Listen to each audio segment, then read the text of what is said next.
Good afternoon.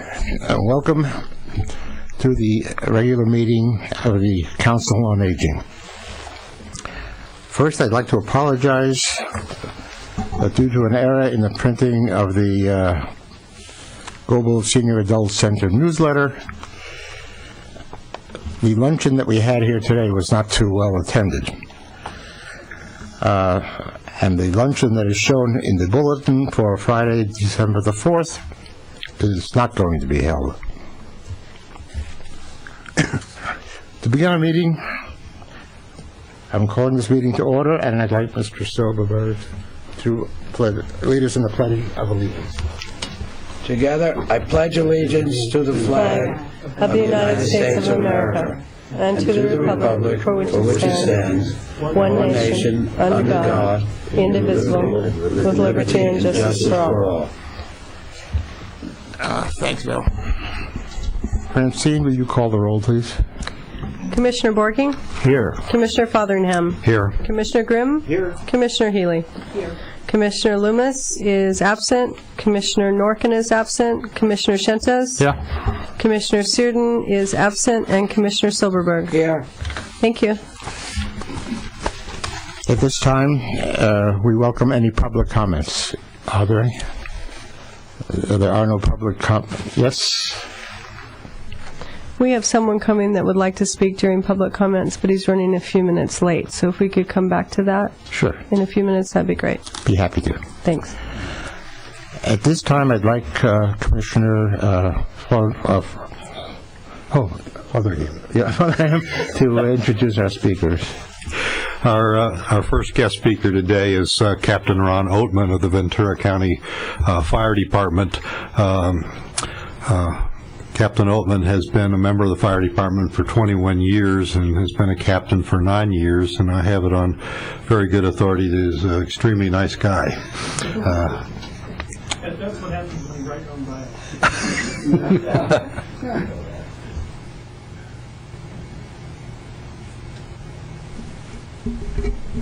Okay, I want to talk today a little bit about, I've got a little PowerPoint program, but it's basically on general safety, including the holidays, for seniors. I can show some statistics here in a little bit and stuff, but we'll see that, as people start to age, their accidents do increase. Most of it is stuff where you overestimate or underestimate your abilities or the time that it's going to take to do something in an emergency situation. And so if you look at the general safety messages that we give to everyone, it certainly applies to the elderly, but then you have to apply what are my limitations as you get physical limitations a little slower on different things and stuff. So you might have to just add time that it's going to take to evacuate, add lighting, add different things that are going to prevent you from falling, a lot of different stuff like that. So we'll go through a PowerPoint presentation that was developed by the NFPA and CDC. It's called Remembering When, a comprehensive program developed by National Fire Protection Association and the Centers for Disease Control and Prevention. So as this first little graph is just kind of showing, the average age where accidents occur, and in this case it's civilian home fire deaths, deaths that occurred in homes where people weren't able to escape or for a variety of reasons. But you can see that obviously the under 5-year-olds have a harder time, and then as you get older, it's going to be that time it takes to escape and the ability to escape is going to be affected. So with that, you just need to have that much more of a knowledge, make sure all your safety devices such as smoke detectors, emergency lighting, and escape routes are all that much more checked that much more often. Smokers, we still have a few smokers out there. Continues to be a problem.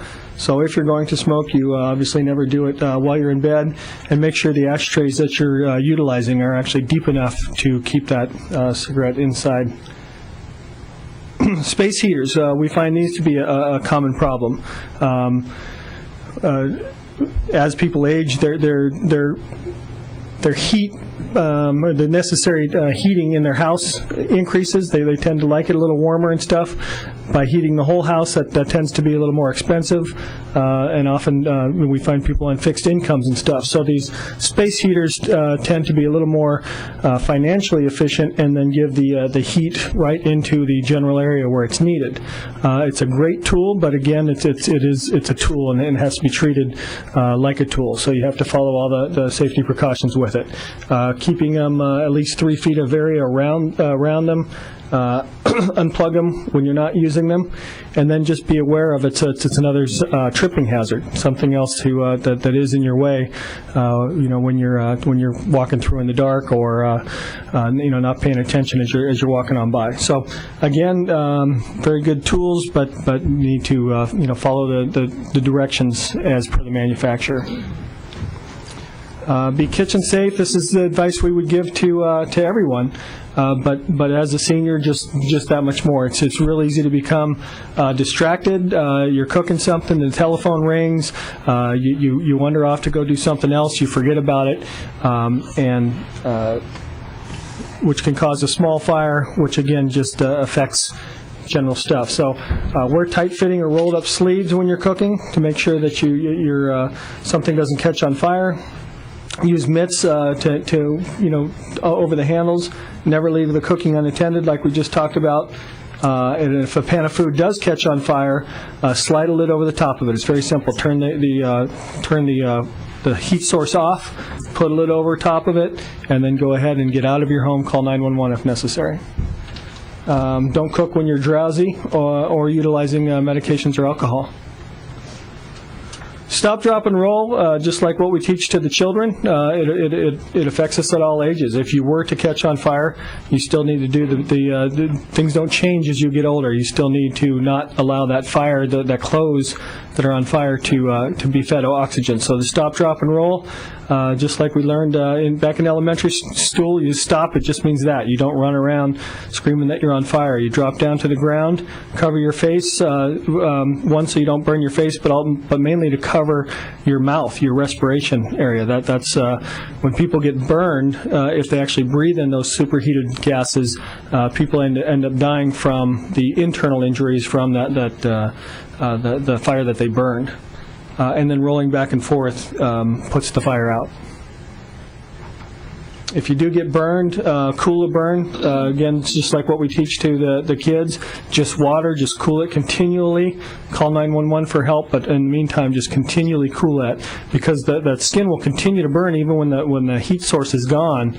It's actually continuing to do damage, so we need to cool it off as rapidly as possible. Just a little joke there. So, smoke alarms, smoke detectors or smoke alarms. That is the number one device that we can utilize and maintain. We're talking about a $5 device that has saved countless lives. And the times that it doesn't save lives is generally because it's something that we've lapsed. We either took the battery out because it was making noise and we didn't like it. We took the battery out because it went off because we burned smoke or burned toast, caused some smoke in the house, burned some toast, took the battery out and then forgot to put it back in. Or we even find people that have taken them out because their kids' toys needed a battery and they didn't have a 9-volt battery that day, so they intended to get them. So when we do have what we consider malfunctioning smoke detectors, it's usually the person that malfunctioned on how they utilize those. So smoke detectors, again, for a $5 or a $10 device, are just an amazing tool. You want to try to change them every 3 to 5 years. Just get a new one. Technology changes; it gets better.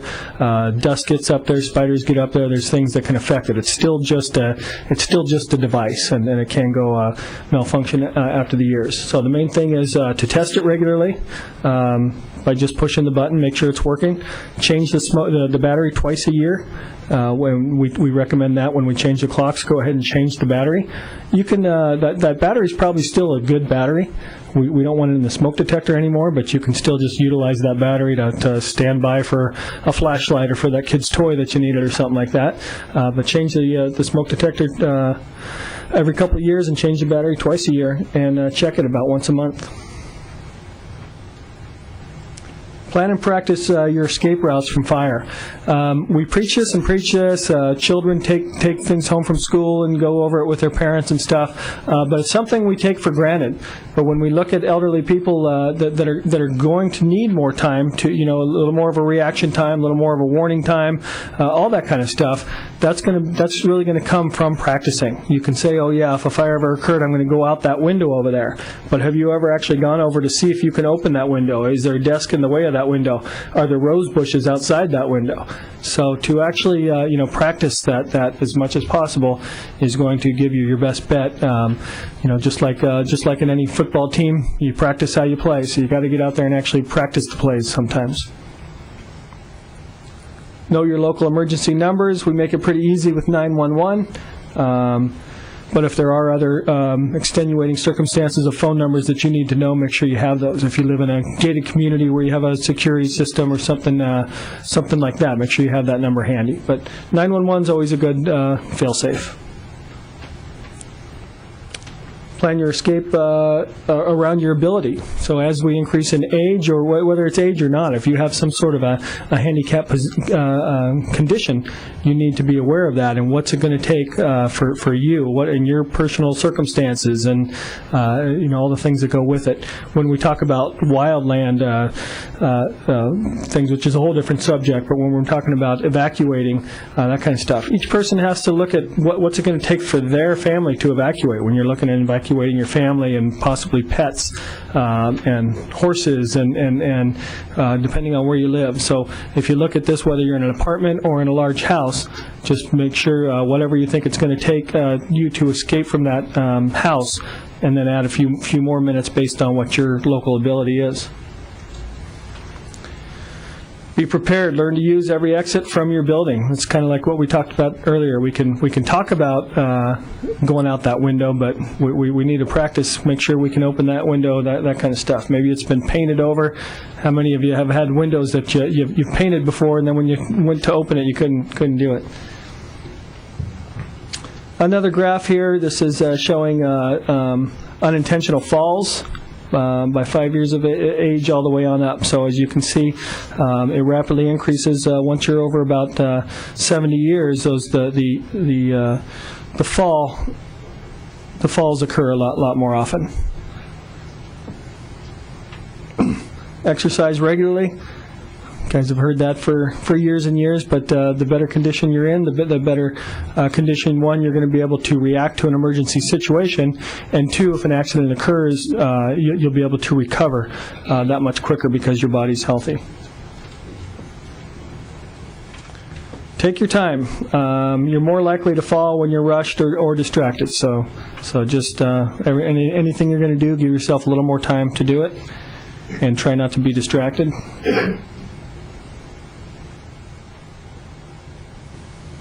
Get out of chair slowly. Sit a moment before you get out of bed, so that you can, allow your head to get balanced, and get your balance when you stand up before you actually start walking. I'm 45 and I got to do all this stuff, so.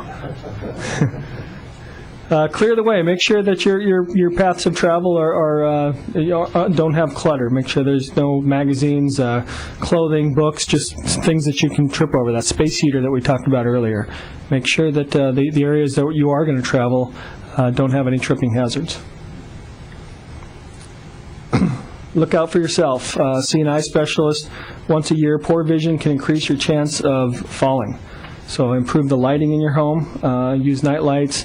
Make sure you use the emergency lighting that'll come on by itself if the electricity goes off, and keep clear paths on the areas that you travel. Coming out of tubs or the showers or just any wet area tends to be a very, very common problem. So use non-slip mats in the bathtub and the shower. Install the grab bars that'll help you out, and wipe up anything that's spilled. And those non-slip mats, you need to get a decent one. You can get those mats that actually the mat itself is more slippery and it causes more of a problem. So get a mat that actually has that non-slip stuff on the bottom and it will lock up. Will help you out there. Throw rugs can throw you. That's kind of what I got premature on that and stuff. So there are some rugs that might look nice, but they're actually more of a hazard than they're worth. So make sure they have the rubber non-stick backing underneath them. Tread carefully, walk carefully. Again, know your limitations when you're going up and down stairs. We find that as people age, they don't want to admit they need help. They don't want help. Everybody wants to do as much as they can for as long as they can, and that's great. That's a great attitude. But you still need to know your limitations and just take your time and do things within the ability that you can. Wear sturdy, well-fitted shoes. So when you're going out dancing, don't wear those super high heels anymore. Get those. Get the nice, well-fitted shoes, so you can you don't have a problem with the shoe itself.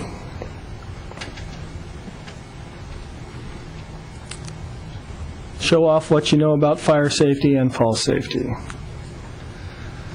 So that's about all I have. Again, it's very much common sense kind of stuff, but like anything that we tend to talk about, sometimes when you talk about it, it just kind of gives you that reminder again. As we come into the holidays, all the distractions. There's going to be more cooking going on. There's going to be more distractions. There's going to be more clutter, based on all of the activities. More alcohol. So just take your time and be aware of your ability and do your best, and don't be afraid to call 911 if you're in trouble. Thank you very much. Thank you, Captain Oben. You want to open for questions? Yeah. Now, are there any questions? Yeah, thank you, Marty. Thank you, Captain Oatman. I mean, it's a good review, as well as some of the new things that I didn't realize about the closing your hand over your mouth would actually help prevent maybe a casualty. And I do appreciate the age-appropriate pictures there, too. Brought back some memories of Abbott and Costello.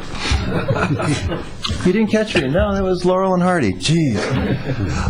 But my question is there a service where either you folks or someone else comes out and can inspect a senior's home for any particular hazardous or dangerous situations? I don't know that there's a specific service, but certainly if you call your local fire station, they would be happy to come out, go through your home. We do this when people are doing general fire safety preparedness, or if they're preparing for a wildfire, what we call the Ready, Set, Go program that we utilize. So we would certainly want to do that with you too, where we would come out and just give you basic suggestions. It would probably be a lot of the stuff that we saw on this type of thing. But you tend to overlook areas in your home that clutter that's been in the pile for so long you don't even notice it anymore. Sometimes a new set of eyes comes in and says, maybe if you move this out of the way and you forgot all about it. Yeah, I've been meaning to move that. So certainly contact your local fire engine company, and they'd be happy to come out and spend a little bit of time with you. Yeah, and this is quite appropriate because we start putting up decorations, and it puts things in a different place than we're used to, and if we don't turn the light on or we don't remember. So thank you again for coming out. Yeah, absolutely. Other question? Yeah. No? Yeah, thank you, Marty. Captain. Oh, sorry. Go ahead. Okay, ladies first. Captain, I worked in property casualty insurance forever. At Christmas time, we always had a lot of malfunctioning lights, trees, that would start fires. I mean, we would have a great increase during that period of time. Is there any advice you would give to people about their Christmas decorations and their trees to be safer, Absolutely, yeah. And I could have done a whole class just on holiday safety itself. But so much of it comes down to common sense. Sometimes it may be, just like I said, the smoke detectors. Every 5 years, you probably want to get a new one.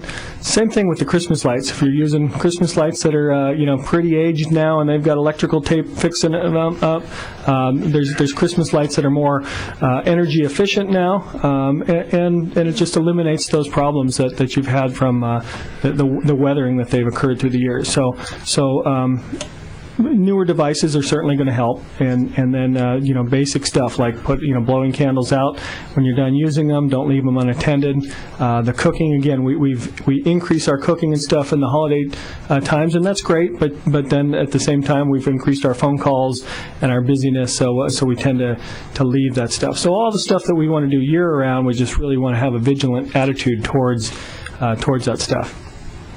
This might be too specific, but is there what we would find is people would keep their Christmas tree up until it was totally brown, and then they would be stunned when it caught fire, Is there any guidelines on how long? I mean, if they start to turn brown, should you realize this is a bad sign and maybe try to take it down, or certainly not use lights on it? Yeah. Again, good. What a lot of us consider common sense and stuff. But the later you put it up, the fresher tree you have to begin with, you want to put it up as late as possible. Water it regularly. Make sure it's not in an area where it's getting blown by your heater. You might have to close that heating duct or any source that's going to continue to dry that tree out faster. And then monitor. If you can reach up and you can bend a branch and just it's going to snap, it's time to get it out of there, or you're doing something wrong. Maybe replace it. And then certainly going with the fake trees. I know a lot of people are anti-fake tree and stuff, but those are always going to be the safest bet. Thank you. Thank you very much. I have a fake tree now. I really appreciate it, so thank you. Any other questions? No. Yeah, thank you, Marty. I have found that whether it's in a home or industrial accidents or whatever other industries, that the accidents seem to occur when unplanned events take place, and when you're doing something for the first time. I mean, you may have covered that in your overview, but it seems to me you almost have to say, gee, there's something, I'm going to do something different today. Now, I don't know if people can think, that clearly, but say that what's going to happen what are the things that I'm doing that I hadn't taken into account? And you'd be surprised how that can, gee, I didn't know I was going to have to lift this thing. Now I lifted it, now I got to bum back, for example. So I don't know how to, get people informed about that, but it's just accidents occur. We call it Murphy's Law. Yeah, I agree with that. So, if you are going to do something out of the routine, just give it a little forethought, like you're saying. And then, like I mentioned somewhere along the way, don't be afraid to ask for help. None of us want to ask that neighbor or ask a relative. We don't want to bug that person and stuff. But there's a lot of people out there that are happy to help, and don't be afraid to ask for help when you need it. Yes, I just in addition, tell a story on myself when I was a lot younger.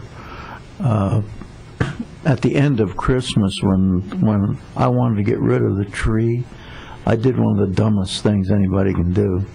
I put it into the fireplace. Yeah. I would suggest that you don't ever do that. It didn't work, and the wall was very, very smoky colored black when I was through. So don't do that. By the way, we usually have some information coming out in the paper or some publication that tells people how to rid themselves of that tree. And that's a marvelous service. It's available, so people should certainly look at those publications and follow those directions. Yeah, that's great advice, and we'll learn from your mistake. But yeah, not only the tree, trash, people tend to burn their wrapping paper and all that kind of stuff. So when it comes to the fireplace, just burn what you're supposed to burn, a few logs at a time. Maybe one of the Duraflames, something like that. But again, a fireplace is a tool. If you abuse that tool, you're going to have problems and stuff. And like you said, the city provides a service to dispose of those trees in a great way. And there again, you might have to ask somebody to help you get that tree out, but certainly get it out before it gets dry and dispose of it properly. Thank you, Ron. Captain Oatman, in your presentation, you placed some emphasis on avoiding falls and also on knowing your limitations. Is there a self-administrable test that you're aware of where somebody can know their know how good their balance is and know their limitations in terms of fall risk? You know, that's a good question. If there's some sort of analysis or something, I would think there's stuff out there. Hopefully everybody's internet savvy these days. It's time to kind of get into the internet, and there's just, amazing things that you can search for on the internet and stuff. So I would imagine you could find something like that. But there's no real... I can't imagine any real paper test that you're going to take that's going to tell you. You need to just know physically and mentally what you're capable of doing. Thank you. I agree with you about being rushed and distracted, because when I was a lot younger on Monday, I tripped at the gym exercising and managed to skin my knees. Well, thank you very much. We appreciate it. Yeah, thank you for having me. At this point in time, I'd like to return to public comments, and someone who'd like to speak at this time would be Alan Hunt from the Thousand Oaks Repertory Christmas Carol. Mr. Hunt. Thank you, and good afternoon, everyone. Thank you for that introduction. I am Alan Hunt, the Artistic Director of the Thousand Oaks Repertory Company. We are here in residence at the Civic Arts Plaza at the Sheriff Forum Theater. And we are about to present Charles Dickens' classic Christmas story, A Christmas Carol. And I'm here to mention that and bring it to everyone's attention. But if I may, just a quick introduction. 15 years ago, in 1994, I was hired by the Cabrillo Music Theater to direct the first show here at the Civic Arts Plaza. It opened in November of 94, and we began rehearsals in the summer of 1994. And where we are sitting and standing, I can tell you, was a vacant lot, and the theater, as we know it, the Cavalier, was a shell of its structure, but had not been completed. Every day we rehearsed, we had to go in wearing hard hats. That was our daily routine. There was a work office across the street where the lakes now end, and we would report there to get our hard hats and then come in. The seats weren't even in yet when we did that. Our production of The Music Man opened in November of 1994, following Bernadette Peters' opening night. And I'm happy to say that we are still in residence here. The Thousand Oaks Repertory is the sister to Cabrillo Music. We are the legitimate theater, and that I mean non-musicals and straight plays, as they call them, at the Thousand Oaks Repertory, and we have been here since 1994 also.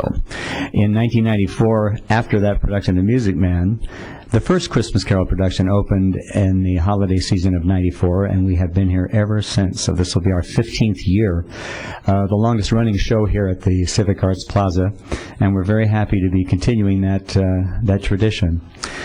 My partner in crime, Cindy Murray, who is the executive director of the Thousand Oaks Repertory Company, and I put the shows together, and we will be opening here at the Sheriff Forum Theater on the 10th of December, running for 9 performances through the 15th.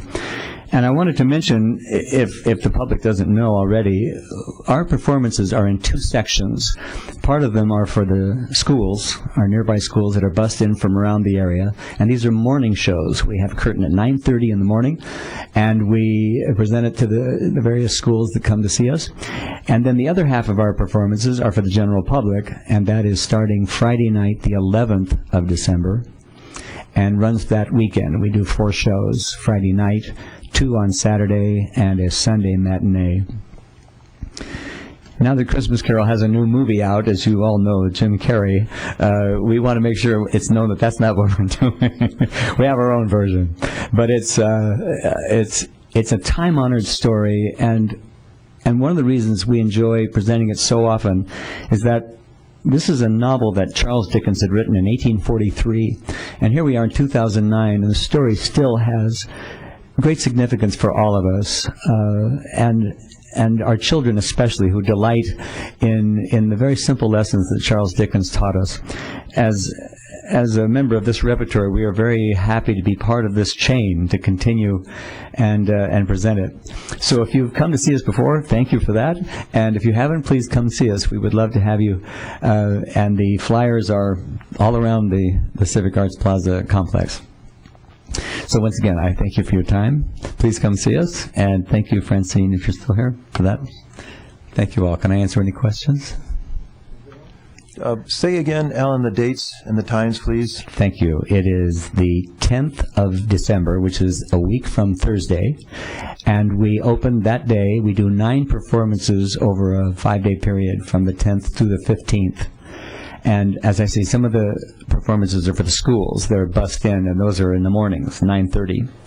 And then for the general public, it's 7:30 curtain at night, and that's Friday night, the 11th. Saturday, we have 2 performances, a 2:30 matinee and a 7:30 show. And that's the 12th. And on the 13th, Sunday, we have a 2:30 matinee. And then we close on that Monday and Tuesday. And by the way, on Monday, we not only have a school performance, we have a one-time only rare, we've never done this before, we have an afternoon performance for senior citizens groups of Thousand Oaks. And we've never done that before, and they have been most enthusiastic in their response. We're enjoying quite a bit of attention from them. We're going to put that onto our slate and do that from now on. And we'll make sure to include that in our season every year.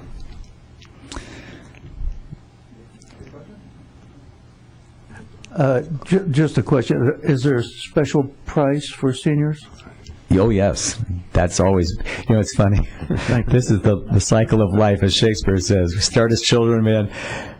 The discounted price that the children get from the schools is the same discounted price that our seniors get.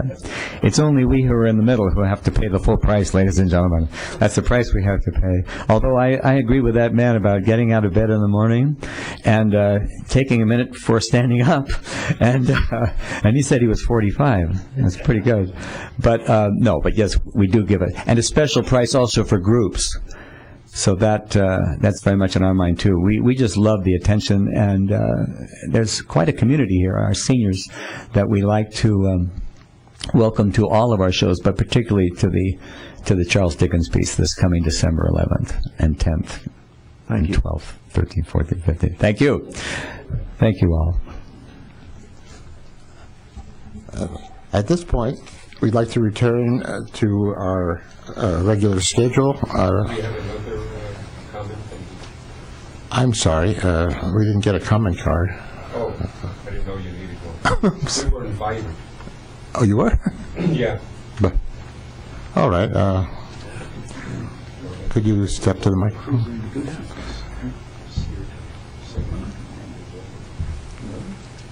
Over here? Over there.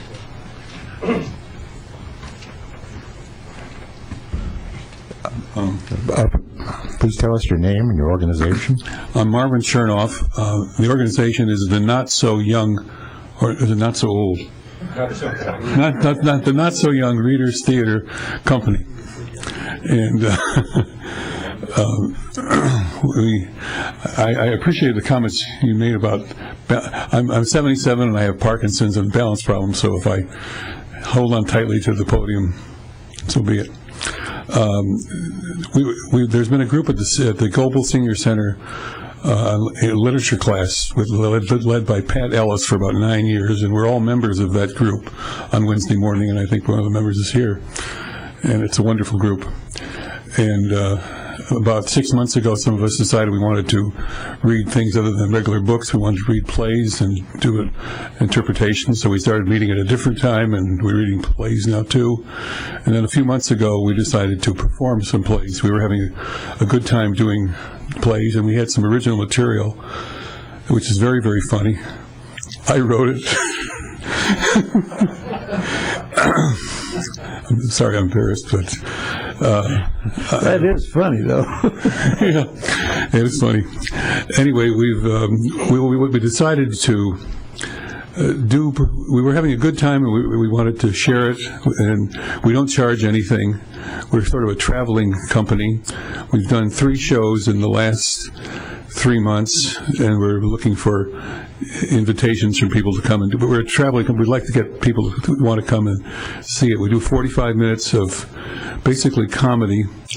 Some of it is Jewish ethnic humor. I'm Jewish, and I've written it. I wrote a play called Time's Love Song, which has gone all around the world. But I have other stuff too. Oh dear.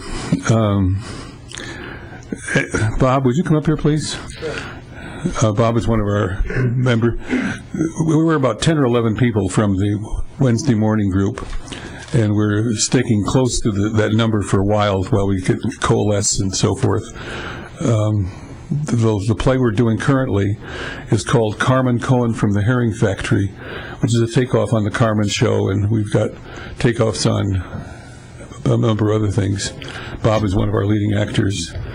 You add anything? Okay.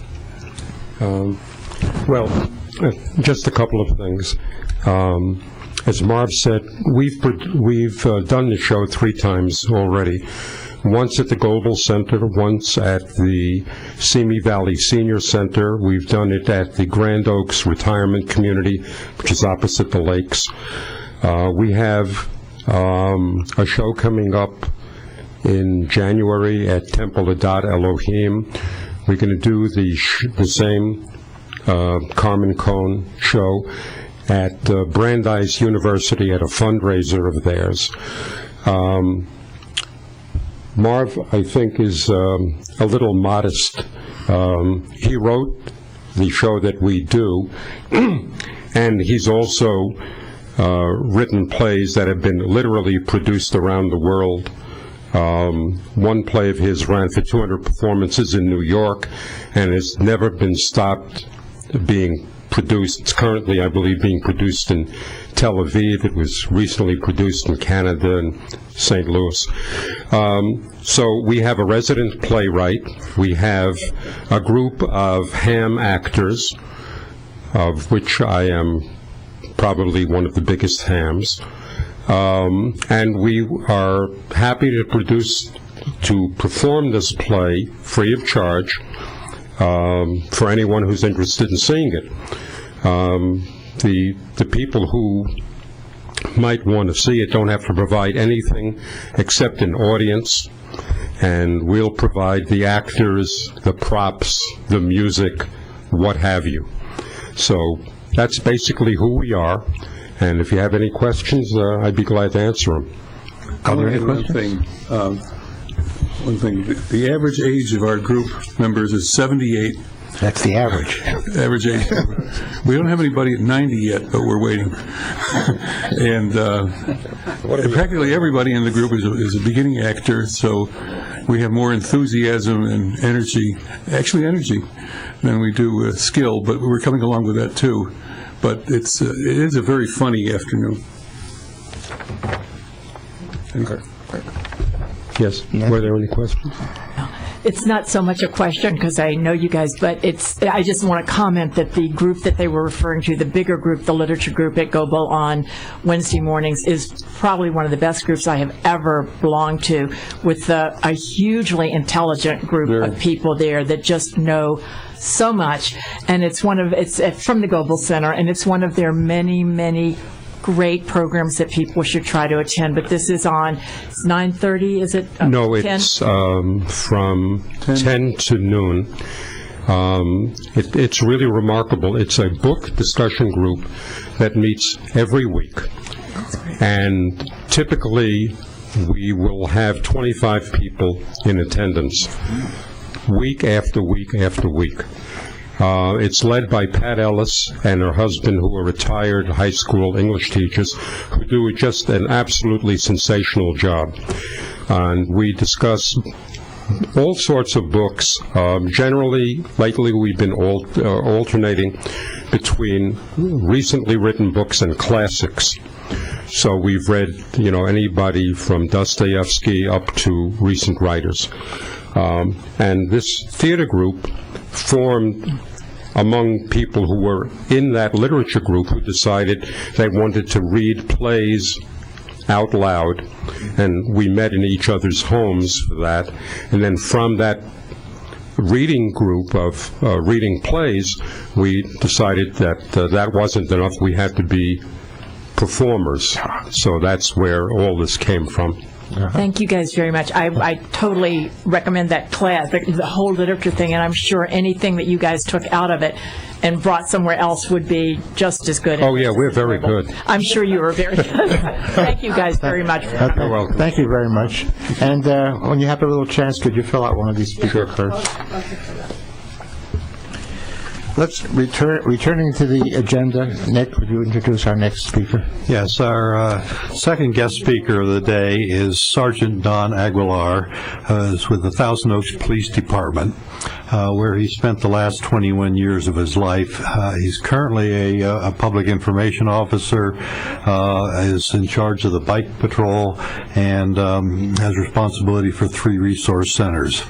He's working with a community-oriented police and problem-solving unit. And in case you're interested, I've already booked all of his time through the end of the year to help me solve some of my problems. But today he's here to help us get through the holidays. Well, very good. Thank you, Council, very much for inviting me here on behalf of Police Chief Mattson and all the men and women of the Thousand Oaks Police Department. Thanks again for allowing us to come here today and talk about some things that are important to all of us in the community, and it's our holiday safety tips. So today I'll just go do an overview of what to look out for. But really the holiday safety tips are the norm for the rest of the part of the year also. So it's just some real helpful hints that we can take to help deter and reduce the risk of crime victims here in the city of Thousand Oaks. As far as personal safety, deterring crime, we take all of our information we get from all of our investigations, crime prevention, patrol, and the cops unit, and we try and make an impact by planning strategies to combat crime. And some of the things that we've had in the areas we'll go over to try and safeguard what you can do to avoid those. We've been one of the safest cities over the years, as you have known, because of our community involvement and our police department working together. It's really been a success, and today is no different than what it has been in the past. So it's been a lot of real good success. A couple of things we want to talk about is people have their valuables, and we really need to stress that you need to conceal and cover your valuables wherever you may be, whether that be at your house, in your car. If you're at your house, you want to make sure that you put them in a safe or a fire safe or somewhere that's covered. And we speak specifically about the holidays now as, people have their Christmas trees in the front window areas, and that's where all the gifts go under the trees. So we get a lot of thefts or burglaries, if you will, because of the fact that people just neglect to cover those items or actually move them to a closet and whatnot if they're going to be away from their house. So we want to make sure that your valuables are inaccessible to the crooks and the criminals that are out on the streets sometimes, and they're out of plain view. Last year we had a spike in thefts from vehicles, and this was not only seasonal to Christmas but throughout the year, because people were not only leaving their cars unlocked, parked in their driveways or parked in front of their streets or in front of their houses on the streets, but they were leaving their valuables in plain view. Cell phones, netbooks, laptops, you name it, all those technology devices were left in plain view. So all the criminals were doing were lifting door handles and checking to see which cars were unlocked, and if they were, they would just go ahead and remove wallets and other valuables as well. So we have done our part and are continuing to do our part in educating the public by running public safety information on TOTV and getting out to the public and doing media releases and those kind of things. So we'll continue to work together with the public on that. Christmas gifts, again, in your vehicle. We want you to put them in a place that they're covered or that people can't see if they're walking by your cars, so make sure you take those kinds of safeguards. So at home, many people this time of year go traveling and whatnot, so we try and concentrate on those things as well. When you're leaving your home, we want to stress to make sure you put your lights on timers inside and even outside, or if you have sensors on your side yard lights or the backyard lights, it just gives the impression that you're home. Or even if someone was going to think about maybe committing a burglary at your house, the light really prevents them, and they do not like light, so they will will stray away from light and won't go toward the light. So because they know that if they're going to do something or break into a window and it's a well-lit area, they're not only going to get seen by the public, but they're going to get described very well in the 911 call, and we're going to have a greater likelihood of effecting an arrest. So well lighting in your home areas. Vacation house checks. We have a great program here that our volunteers in policing work on through our police resource center here at City Hall, and that's vacation house checks. If you're going on vacation, you can call our resource center at 449-2760 and request vacation checks for all the dates that you're gone. And what we'll do there is we'll take the information, we put it in a database, it gets sent to our volunteers in policing who work the shifts on a daily basis. And pretty much they'll go ahead and check your residence all the days, at least once a day when you're gone. So another safeguard for the community and everybody, and a resource that we provide for the police department. Mail and newspaper delivery stoppage, that's something that's been done for years, and some these generations maybe have forgotten about it because they don't get newspapers anymore. They get all their stuff online. But you can still call the post office, and you can still call the newspaper and have them cancel your paper for those days, so they're not leaving mail or newspapers in front of your yard. Also, it's great to tell your neighbors and build those relationships and let them know when you're going to be gone, so that they know if there's any suspicious activity at your house when you're gone, they know to call the police department and report any problems there as well. One last thing I want to talk about the home is lock your doors and windows and vehicles. I mean, it seems in the last year we've really emphasized to do that, and we still are taking theft reports from people leaving stuff in plain view, or unlocked doors to structures, or unlocked doors to vehicles. So we really want to stress: lock your vehicles, lock all your doors in your house when you're leaving. Make sure your windows are closed. Even if you're on second story, you have a second story house, two-story house, you want to make sure you lock all your windows. The shopping time of the year, of course, is brisk right now. A lot of important tips for that. You want to make sure you're observant of all your surroundings. If you're walking to or from your car into the mall or a shopping strip mall, make sure that you look around and find a landmark or somewhere that you know where you parked your car. You want to make sure that you're able to get back safely, direct route from the mall area or where you're shopping at, and also be aware of your surroundings. Make sure there's no one following you around, or people looking and walking around in the parking lots and maybe looking in an area by where your car is. Stay in a well-lit area and park your vehicle in a well-lit area, because that will definitely reduce the likelihood of any kind of theft or attack from people out there during the well-populated holiday seasons in the parking lots. Don't carry a large amount of cash. We always emphasize, if you have credit cards, keep them close to you, but do not carry large amounts of cash. We still have pickpocketers and purse snatchers around in some of the busy shopping areas in Southern California, so we want to make sure you keep your purses close to your body, not hanging on a long cord or a strap or anything like that. Just make sure you keep them close to you, and put your wallets and other valuables that you have that are small inside on your coat pockets, so they're not on your pant pockets or on the outside exterior pockets where they can be selected by opportunists. And our biggest, I think one of our biggest concerns is letting the public know to call us. A lot of the issues we see in problem solving is the issue is brought up of what the problem is, and what we come to find out many times is the public either we never found out or knew about the problem because no one took the time to call, or we didn't get the information. So we really urge any suspicious activity you see around the shopping malls or anywhere near your car or anything like that, we urge people to call. Many times people won't call because they fear revenge or retaliation, because they don't want to be singled out. You can always call our sheriff's dispatch and report it anonymously, but we need to know what's going on in our neighborhoods, and our beat car deputies need to know so they can strategize and plan some extra patrols or high visibility and be more proactive than reactive out there. So we want to make sure that people go ahead and call. And I always give the adage that if you think you need to call, err on the side of caution and go ahead and give us a call. Many times people waver about, well, should I call or should I not call? I think in that situation, if you get to that point, you should absolutely call us. So hopefully that helps as a suggestion to everybody. Door-to-door solicitors. Again, this is a time of year when there's people out there seeking generosity, and there's opportunists out there. Beware of strangers. People are out there to take advantage. There's been all kinds of stories that we hear every holidays about these illegal money schemes and people taking money from residents going door to door. Make sure if you get a person comes to your door purporting to sell wares or ask for donations, they ask for identification.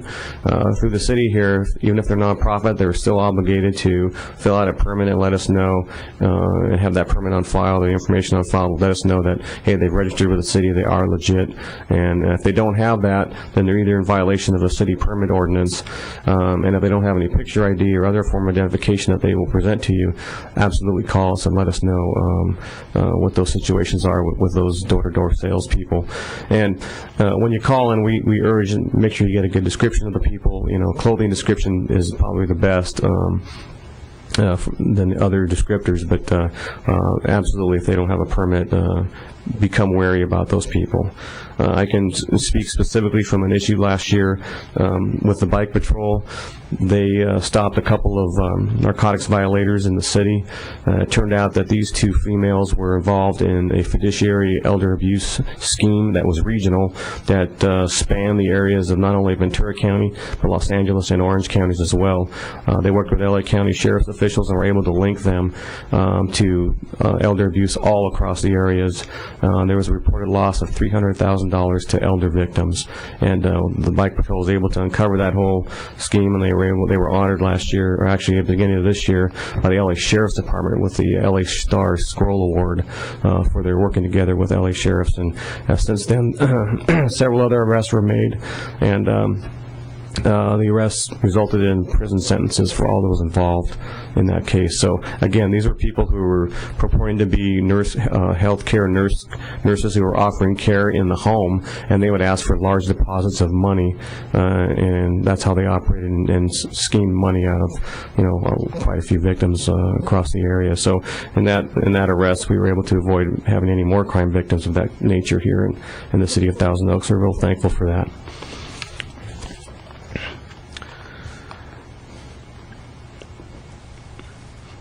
One of the large questions people have when they report door-to-door sales or suspicious people are, is it a 911 call or is it a business call? Do I want to report an emergency, or do I want just to let them know what's going on? And that's a judgment call we all have to make out there.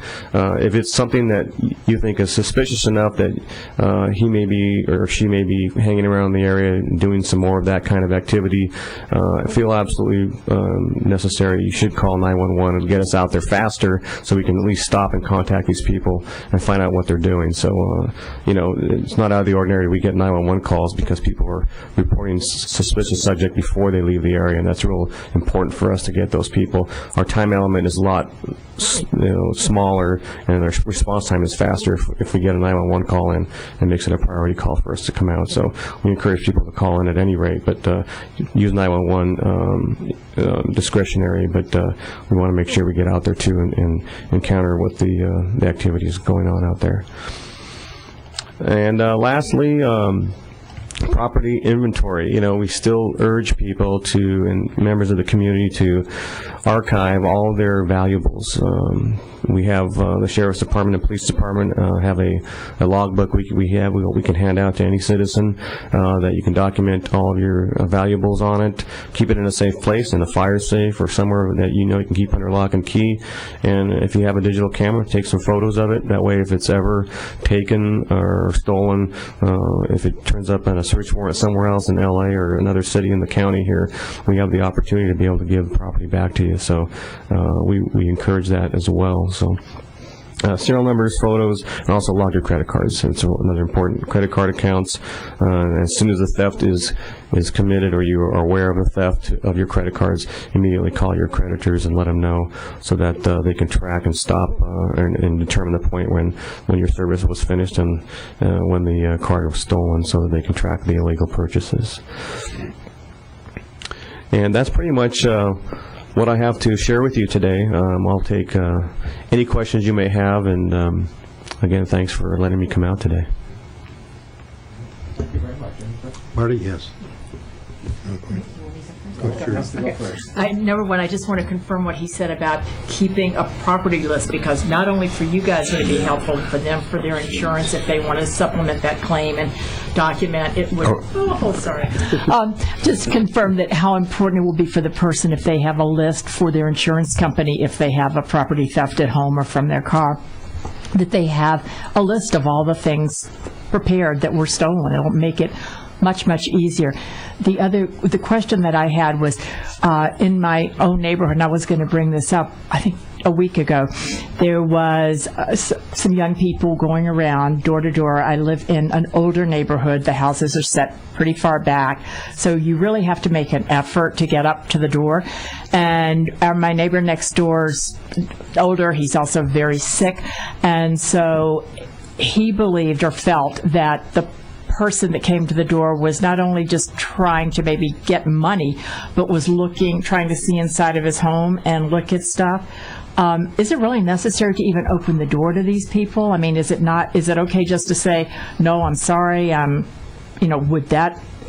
is that a safe thing to do? You bring up a great point, and no one's obligated to open the door for people who knock on the door, and you really have to use the peephole or your windows to look at what these people, what their appearance is, and the behavior that they're doing before they even knock on the door.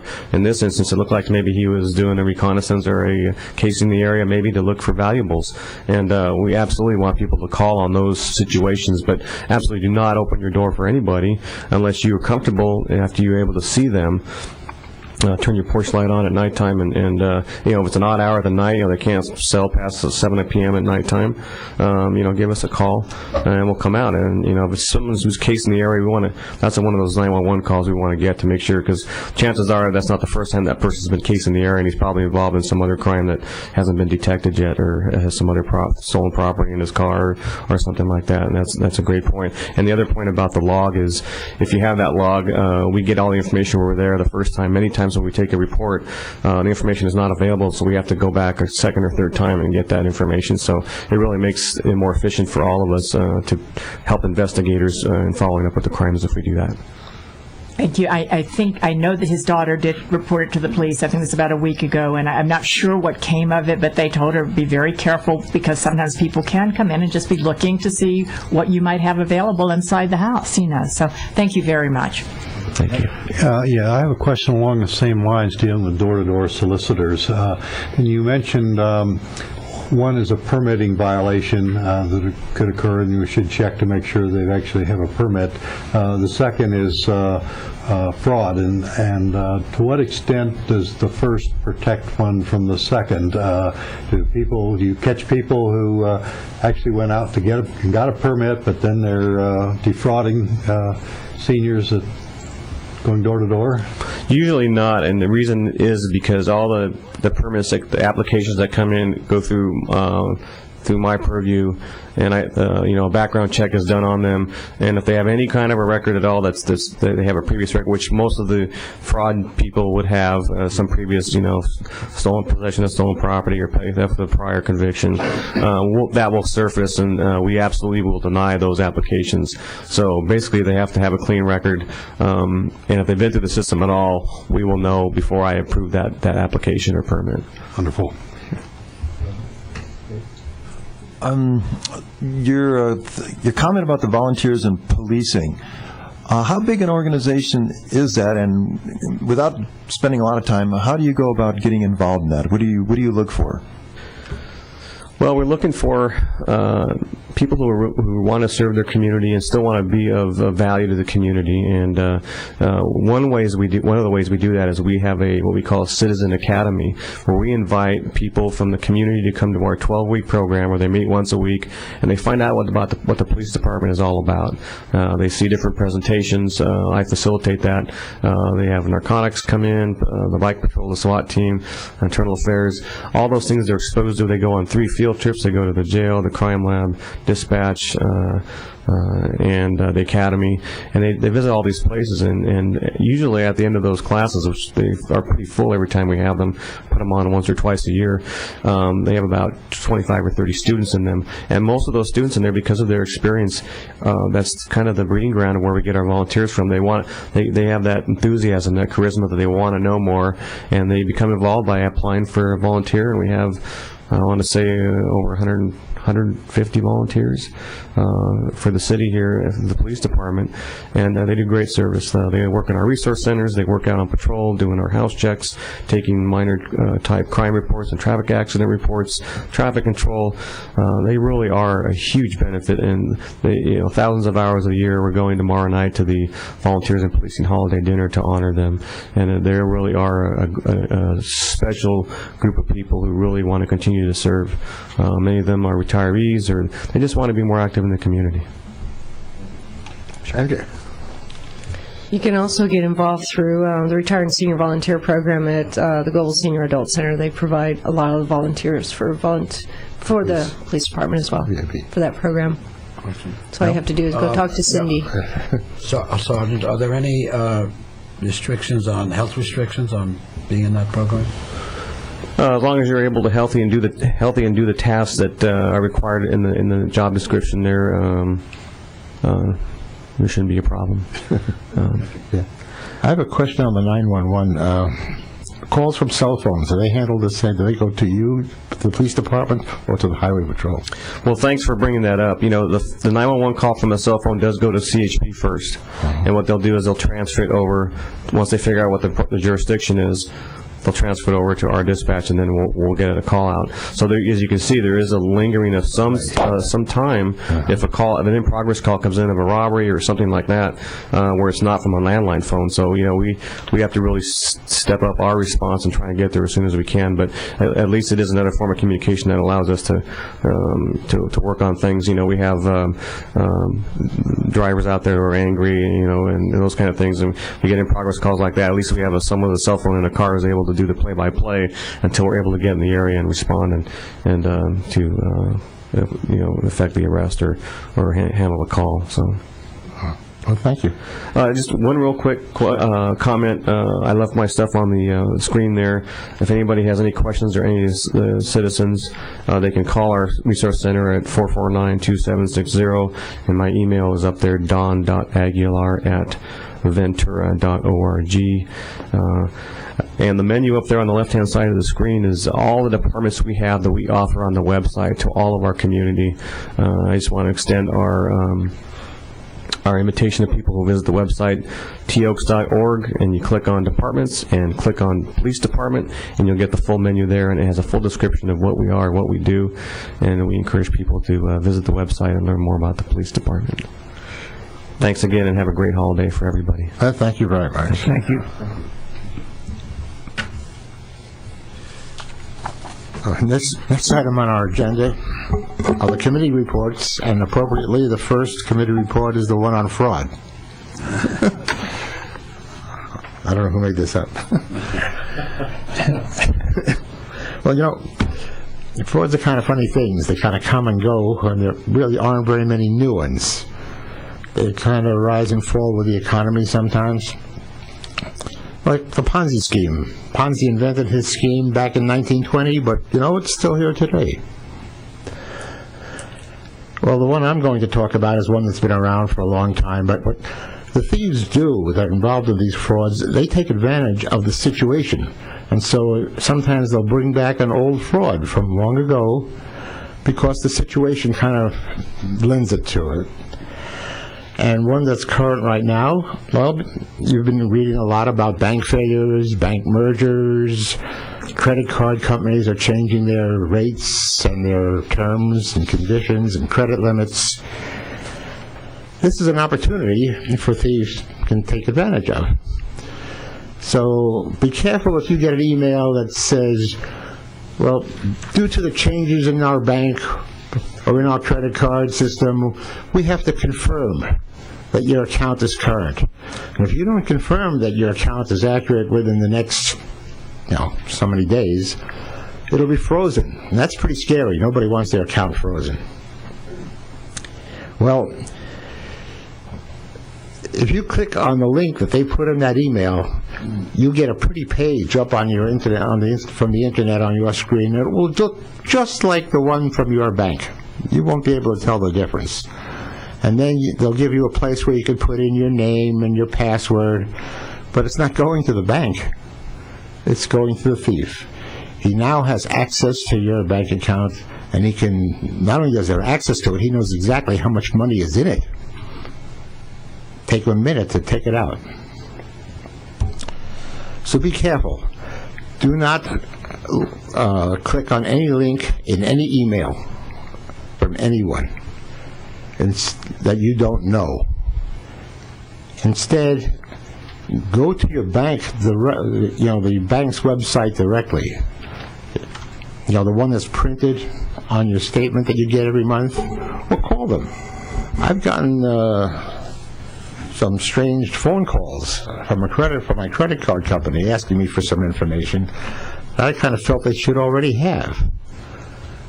So to make sure I wasn't being scammed, I actually called the credit card company using the number that's on the back of my credit card.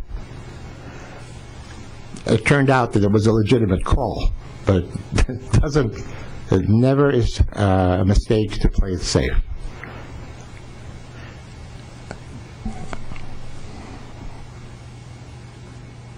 Our next committee report is on health. Health? Okay. Do we have a health report? Yes. Yeah. Yes. Yes, thanks. The best way that I have found in trying to keep up is going through the County of Ventura website, and it's available just under County of Ventura. If you just simply put that in, you will get there. And what the latest information that was updated December 1st was that H1N1 is still limited in who can get it because of the limited supplies. Still pregnant women, children and young adults from 6 months to 24, caretakers and household contacts of infants less than 6 months of age, persons aged 25 through 64 who have high-risk medical conditions, lung disease, heart disease, diabetes, any of serious pre-existing conditions, healthcare and emergency medical services personnel who have direct patient contact.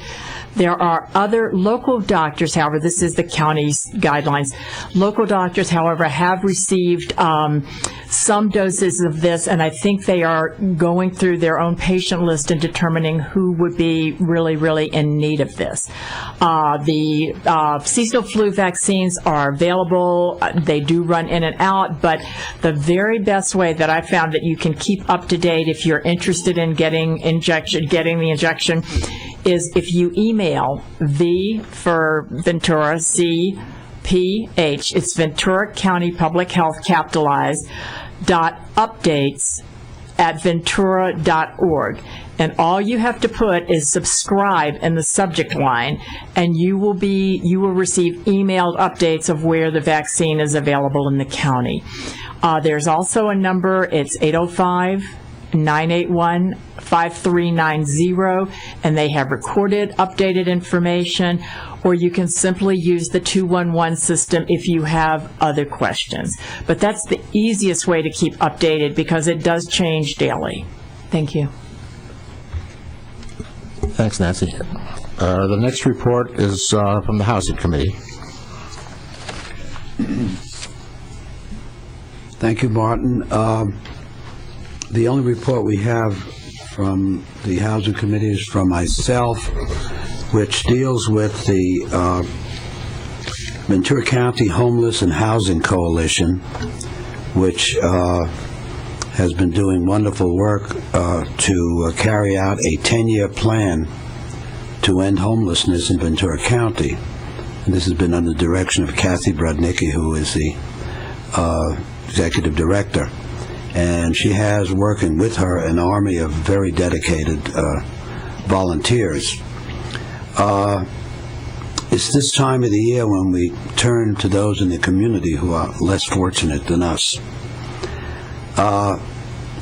in its most recent community progress report, after about 2 years of its effort, the project consultant gave the coalition a grade of B+, being that significant progress was being made towards some long-term goals, but there had been setbacks experienced. The project includes both transitional and permanent housing.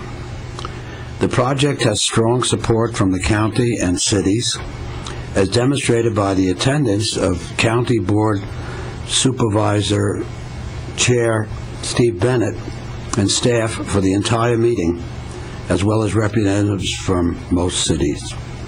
Carolyn Milton has been a member of this group, and she's from the Thousand Oaks Housing Division.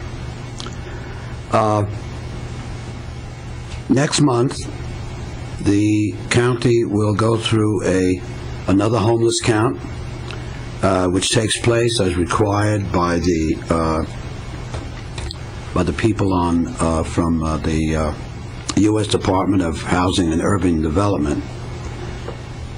The count is important because without the count, the HUD has no way of determining what type of funding can be given to each community. And so, for example, last year, relating to seniors, last year about 3% of the homeless adults of the 1,900 homeless adults in the county, 62 years and older, were seniors. And in Thousand Oaks, although the number was about 20 homeless, again it was about 3% were seniors, age 62 plus. And so we'd like to make an appeal to help us answer the question of how many homeless people call Ventura County home. And this is going to take place on January 26th, 2010. And you can participate in the count. You can sign up to be part of the team for conducting the count. There is training provided, and the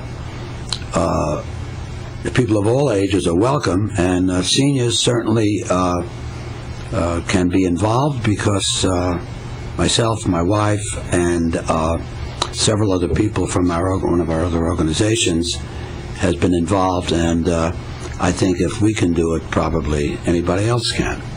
If you can walk, then you're needed. You can help. So seniors don't have to go out. There are some shifts to go out at 5 in the morning or 6 in the morning. Well, we don't ask seniors to do that, but you can work up a good time for that. So that's all I got to say on housing, Martin. Thank you, Mel. Tell us about question. Was there a number to call? Thank you. Thank you very much. I think the best way to get this information is on the web at Volunteer Ventura County, one word, volunteerventuracounty.org. And from there you can get other information, or that's certainly the place to begin. Yeah. Any other questions? Thank you. The next committee report is on outreach. Who's doing the outreach? Well, let me just say that Jim, our chair, Jim Searden, who is... Pardon me? Oh, sorry. Programs is next. We skipped programs. Let's go to programs first. Who's doing programs? Oh. Jim, Harry. Harry's supposed to do programs, right? Yeah. I think I know about it because You know what's coming up? Go ahead. Yeah. Okay, why don't you, Nancy, you tell us what's coming up. Okay. In January, our program is going to be about volunteering and the importance of it and just how much it means to our community and to the volunteer. That will be the first Wednesday in January that will be televised. In February, I believe it's the first Wednesday in February, we're doing one on heart health. And so far we have the director of cardiology at Los Robles. We have another panelist that will be one of the people who runs the cardiac rehab program that the hospital offers, and a gentleman from Mended Hearts, which is the heart support group for folks and families who have dealt with heart problems. So those are the two next programs coming up. Thank you, Nancy. You're welcome. The outreach report? Jim Searden, the chair, who isn't here with us today because he's ill, has been trying to put together a program, a continuing program on outreach. And the next thing we're trying to do is take outreach and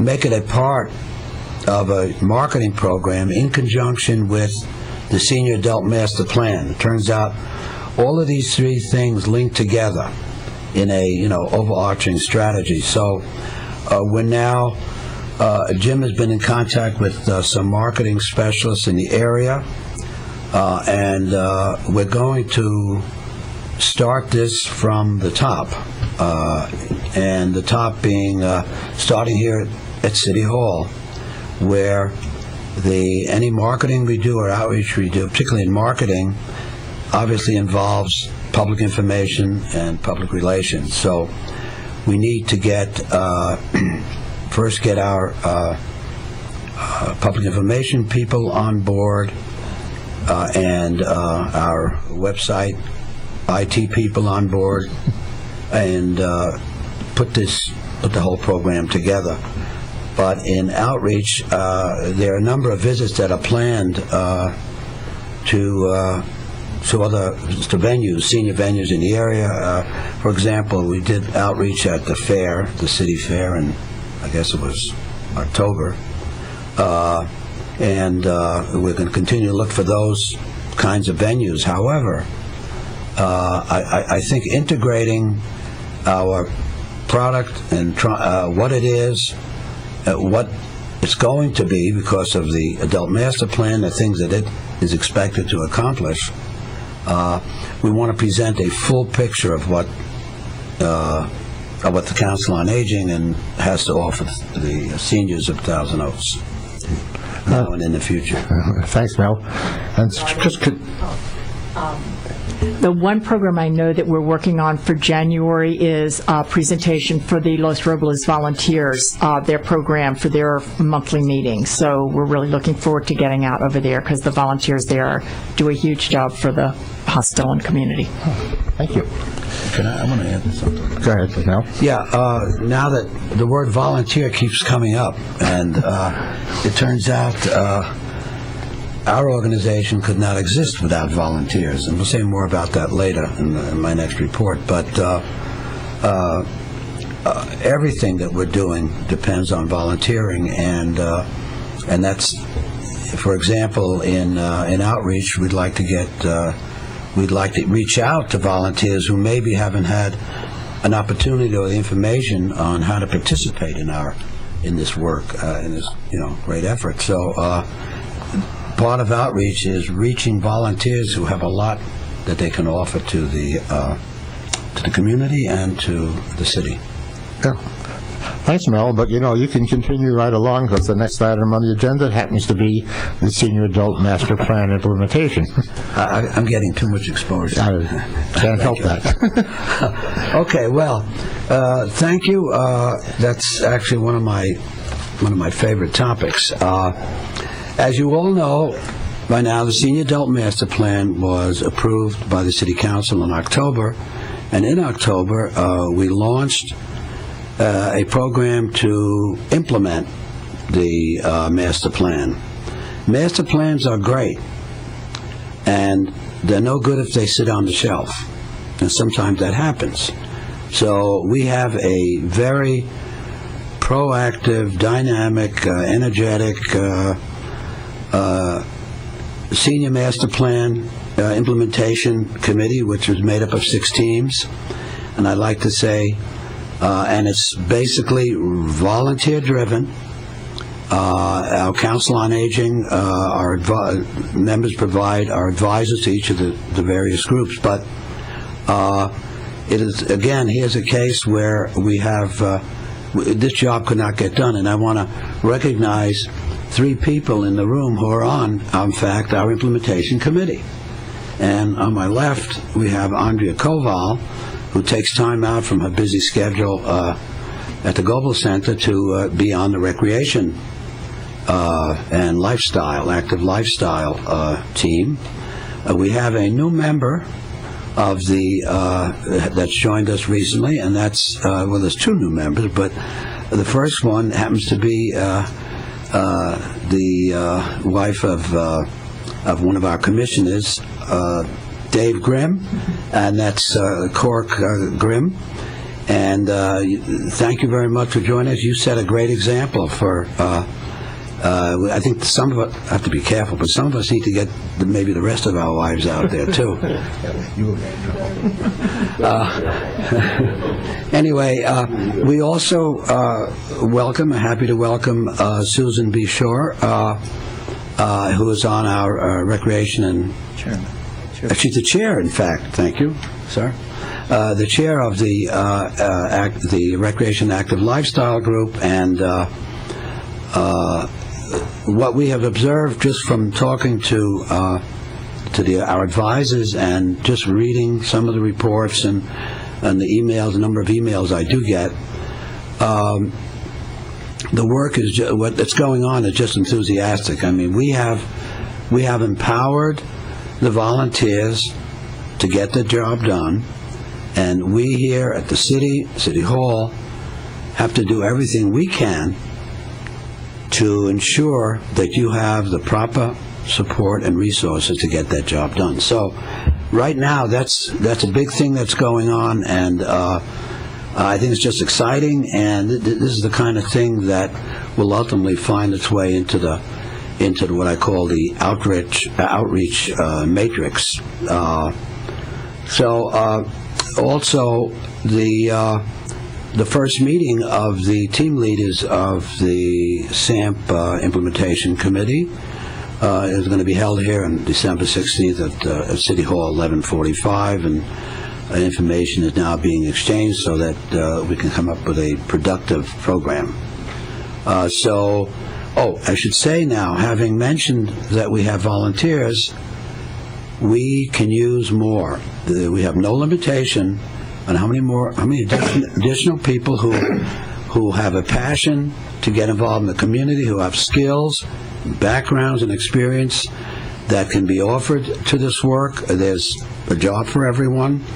It's not only challenging, but it's innovative, and as they say, people that come with ideas, there are no bad ideas, and we're looking at, you can all have a great contribution. So, in order to get involved, and by the way, the fact that the program has started, this train is just moving out, so you can still hop on.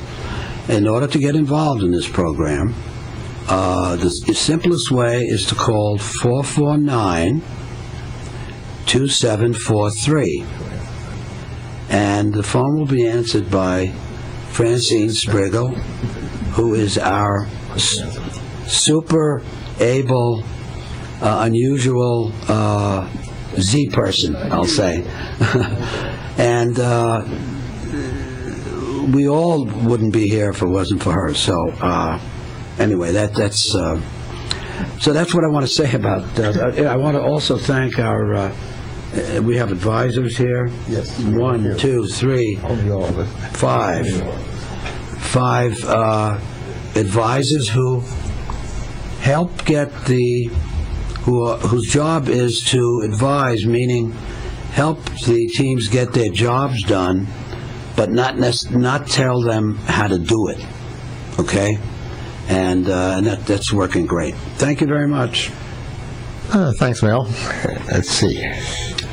The next item on our agenda is the Senior of the Year. That can't possibly be you. No, I don't do senior. Okay. Marty, that's me.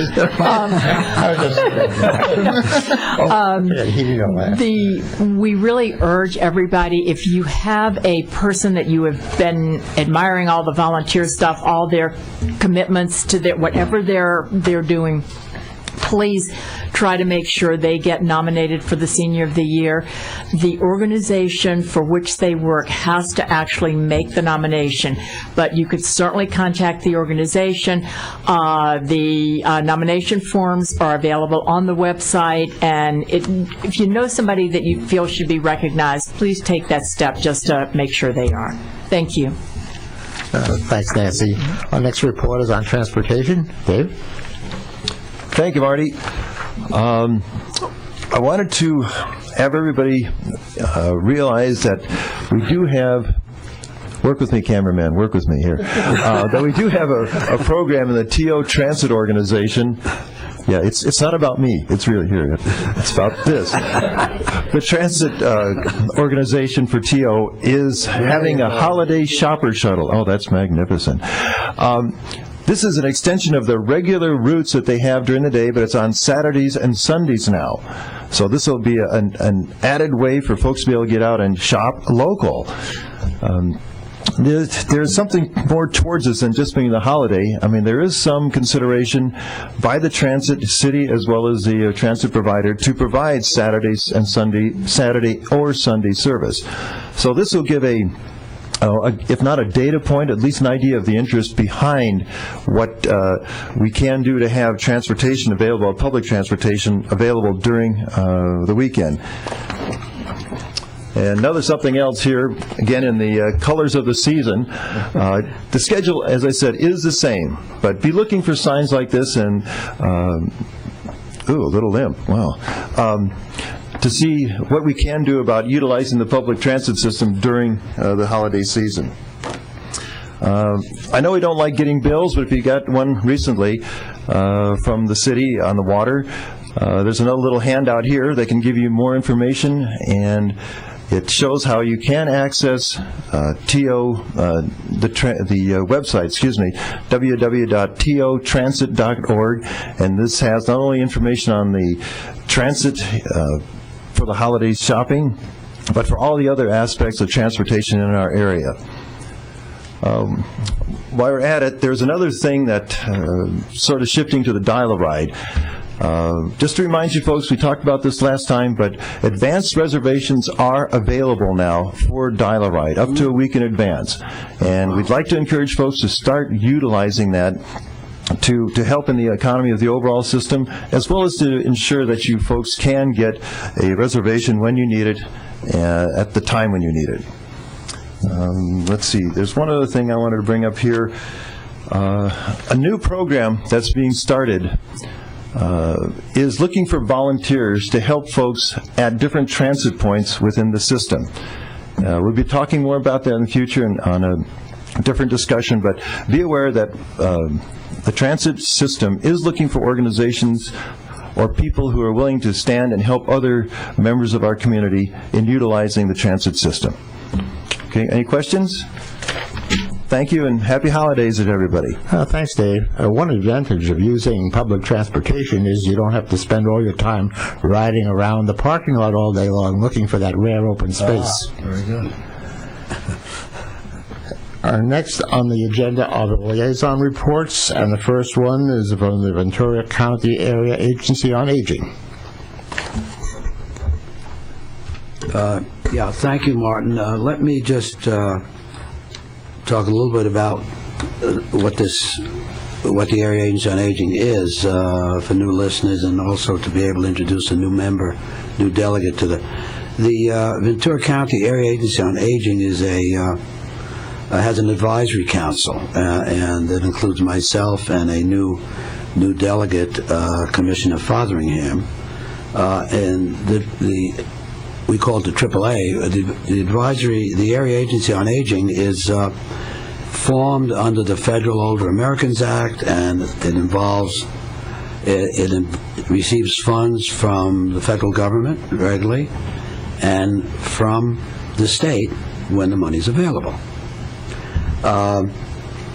It's an important resource for our Ventura County cities because just like here at Thousand Oaks, one of our important things that we have to do again to get our job done to help the seniors out there is volunteers is one part of it. The other part of it is partnering with our wonderful partners, and you'll hear soon from one of our partners, but the county is an important partner, and so that's the kind of thing we will continue to do and stress. One of the things I wanted to note was that falls into this category is we all talk about housing and how people who are looking for housing can find it, especially seniors. And there's a program that the Area Agency on Aging has initiated. It's called Home Share, and very simply, it's what we call co-housing, which has to do with a joint collaboration. It has to do with getting a person who's looking for a place to live and another person who has a home or has space that they're willing to rent, and that this can be done in a mutually agreeable way, and so forth. There's a whole procedure set up for this. It's a pilot program. It has just gotten started, and it's a kind of a program that we're interested here in the city because our senior master plan under the housing section talks about co-housing as one of the solutions to the long-term question of senior housing. And so as the results develop, an experience develops from this pilot program, we will, the city here and our implementation committee on housing will avail itself of that type of information. So that's something to look for. But then it's a question of partnering, because we can't get the job done not only without volunteers but without partners. Last thing I'd mention is that I believe at last month's broadcast, I wasn't here, but there was a brief report on the Senior Summit 2009 that was held in late October, and all of the information from that conference, from that summit, has now been boiled down into a summary action plan, and the action plan now will be assigned by the county and by Linda Parks' office, who put the summit together, to assign to the Area Agency on Aging to now integrate those items into the program that the Area Agency on Aging is doing, and moving on from that, eventually getting that type of information out to the city. So again, it's a case of information, resources, data, ideas that we all can share. And so we are going to have our team leaders in the implementation committee for SAMP familiarize themselves with that report, and we'll provide them with access, the site access to it, and so that they can take it into account in their deliberations as it may apply. That's all I have. Thank you. Thank you, Mel. And since volunteering seems to come up quite often, the next report happens to be appropriately from the Retired Senior Volunteer Program. And allow me to read what they have to say. Are you searching for a hands-on opportunity to provide valuable support for a senior in your community? Senior Concerns is offering a unique experience to volunteer with their innovative new brain fitness program. Exercising your mind is just as important as exercising your body. According to a 20-year study published by the New England Journal of Medicine, Seniors who regularly participated in highly mentally stimulating leisure activities experienced a 63% reduced risk of dementia. As a volunteer, you will accompany participants as they play brain games on the Daycom Brain Fitness System.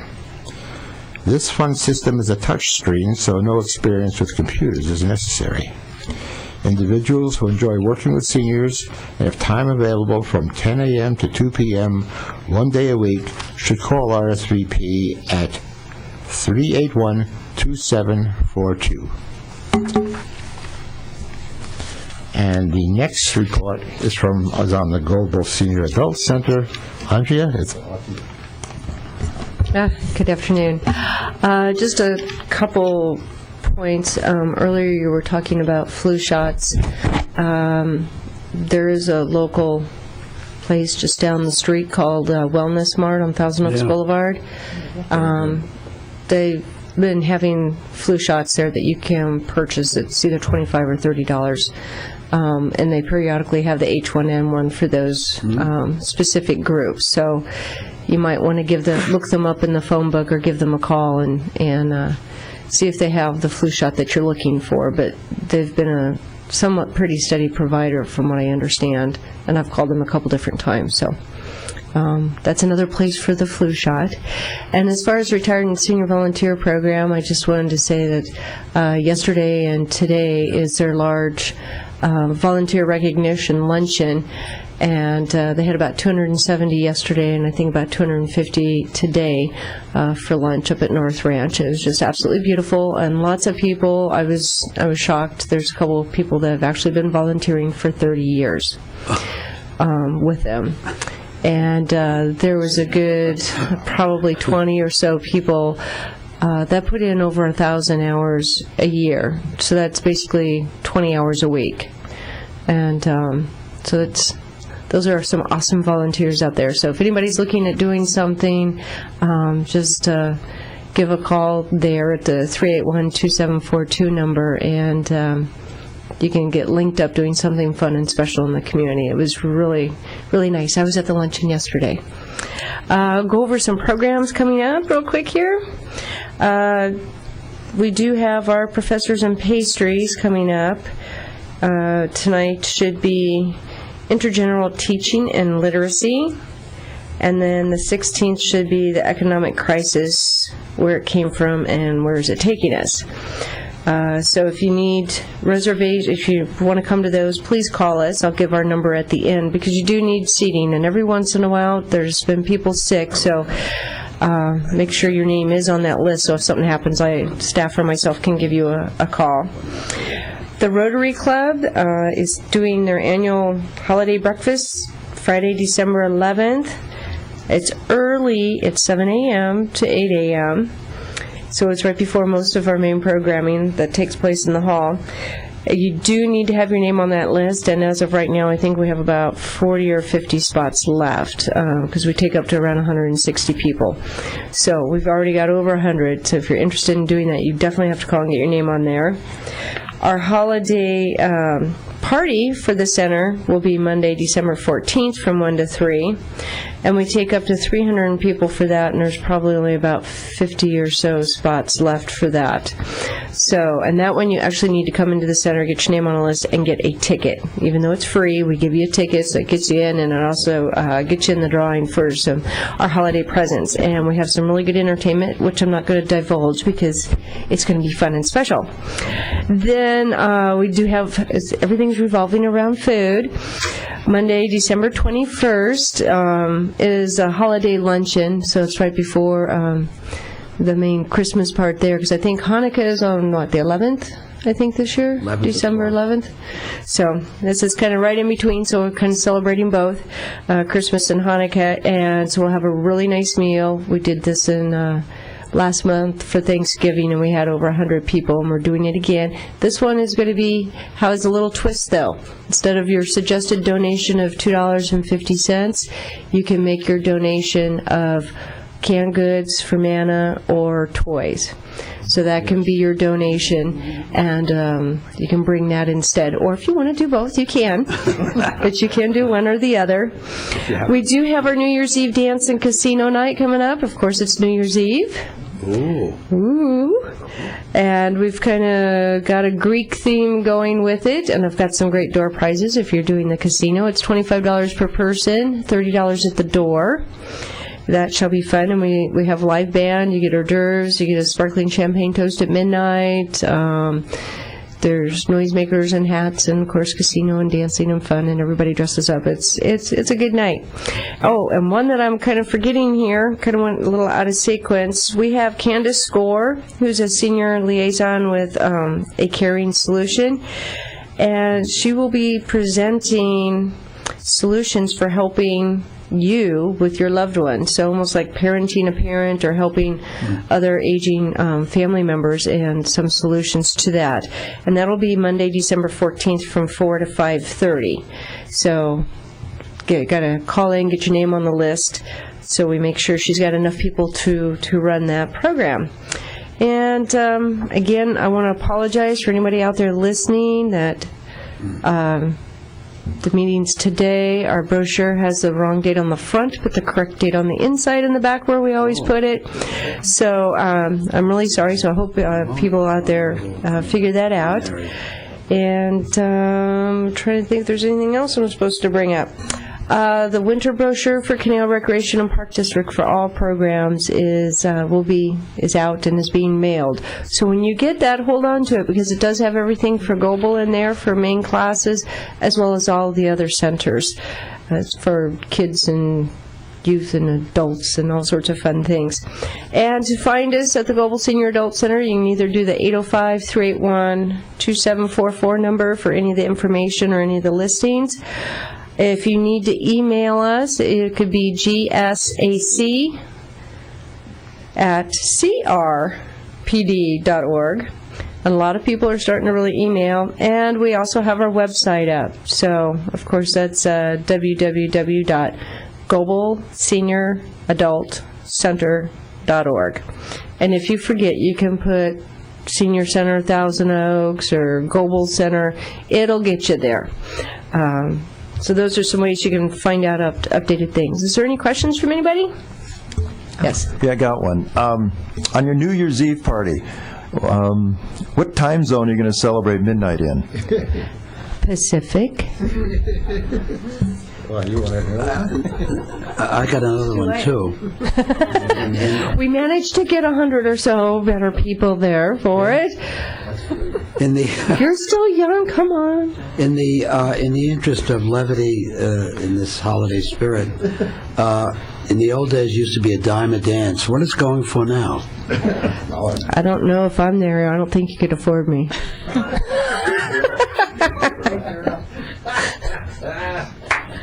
And this isn't a question. I just want to confirm what you said about the lunch. Oh, I put it on right.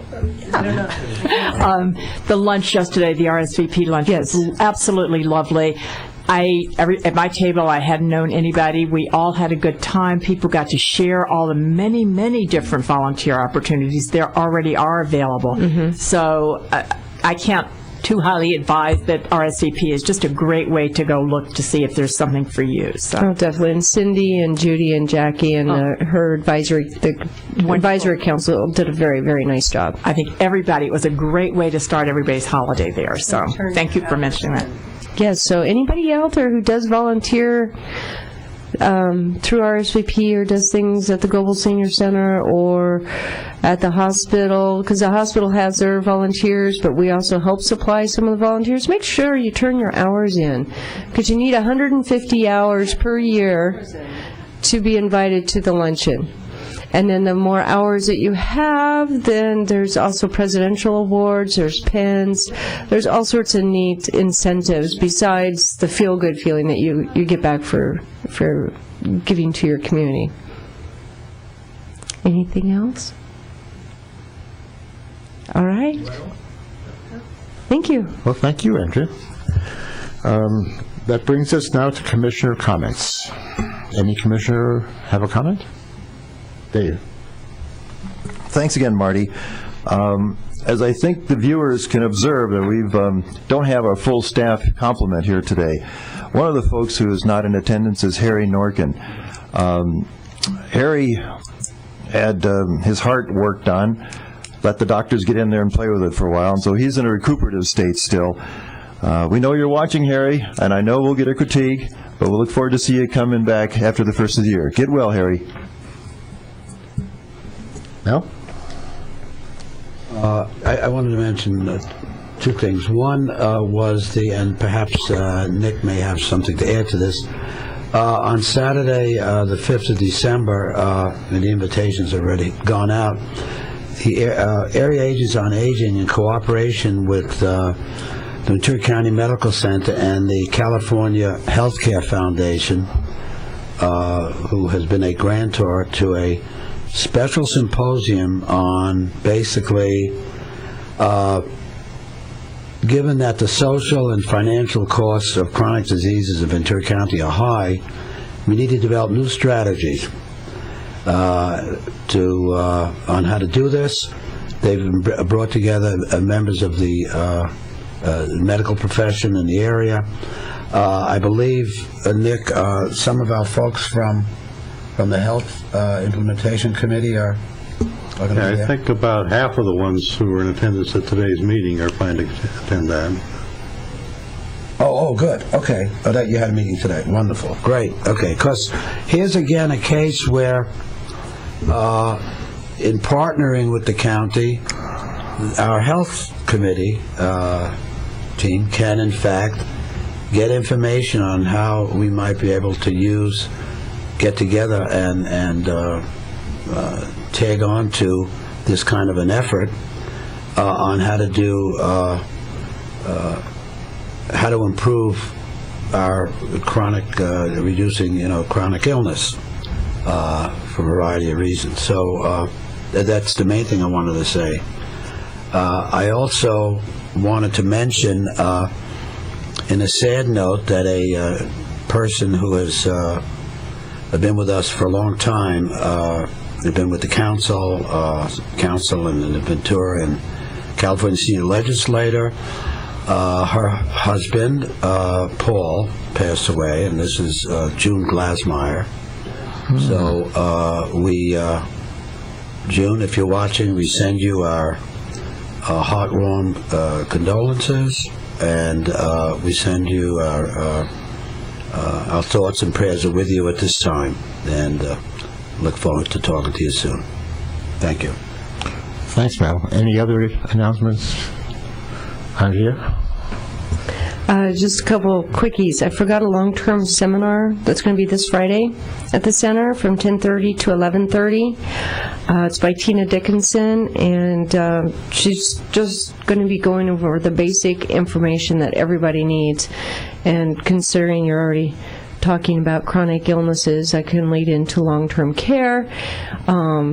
So you might want to come and learn for yourself, or learn for a person that's a loved one in your family or a neighbor, to get that vital information. And I also wanted to say our basic hours for December at the center are pretty normal, except when you get to Thursday, which is actually Christmas Eve. We will be closing at 5 instead of closing at 9. Mm-hmm. And then Christmas Day we are closed. Okay. Same thing with New Year's Eve. We will close at 5, but then we reopen for the Christmas Eve party, and then we are closed Christmas Day. So we're technically only closed 2 full days, and that'd be Christmas and New Year's actual day, and the eves before we will close at 5. So I thought I'd let everybody know that. And if there's programs, if you're new to the area, and this has kind of been happening lately, got a lot of new people coming through. If you're looking at a program and thinking about coming for the first time, give the center a call, because some instructors take time off during the holidays, and the Caneo Valley Adult Education programs don't run at the same time that the kids are out of school, so they'll be dark for a couple weeks. So definitely give a jingle over and make sure that the class is meeting if it's right around the holidays, so you don't show up and it's not there. That's all I had. Oh, I want to say happy birthday to my daughters. They're going to have a birthday in December, both of them. Both so, of them. Happy birthday, Jillian and Alexis. Very, very nice. Happy birthday. Any other announcements? Well, I'd like to, if you're still watching, please take some time out and take care of yourself. We'd like to see you back here as soon as possible. If there isn't anything else, I will declare this meeting adjourned.